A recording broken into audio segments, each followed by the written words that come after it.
The data on number of COVID-19 deaths worldwide is lower due to the underreporting of coronavirus cases by China, said World Health Organization (WHO) Director General Tedros Adhanom Ghebreyesus on Wednesday.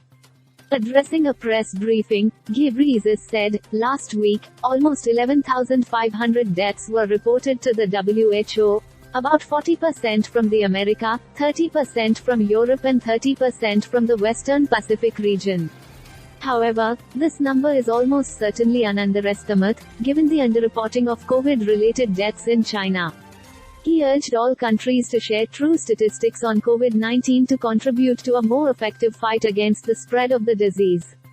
Last week, Tedros also asked China for reliable data on COVID hospitalizations and deaths in the country, according to the news agency NI.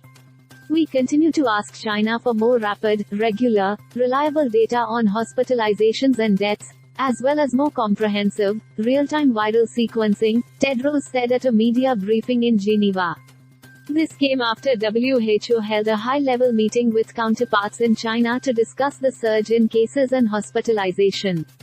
The Chinese government dropped its zero COVID-19 policy last month to end the pandemic after almost 3 years, leading to a mammoth rise in cases in a matter of few weeks. Later in January, obligatory PCR testing and centralized isolation for people arriving in China were cancelled. The sudden spike in the COVID tally of China has forced a number of countries, including the United States, Italy, Japan and South Korea, to tighten measures against passengers arriving from the country.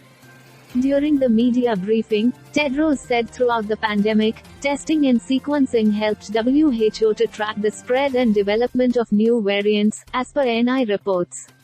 But since the peak of the Omicron wave, the number of sequences being shared has dropped by more than 90%, and the number of countries sharing sequences has fallen by a third, he said. The WHO chief noted that countries cannot maintain the same levels of testing and sequencing they had during the Omicron peak. However, he added that the world cannot close its eyes and hope this virus will go away. With NI inputs topics COVID-19.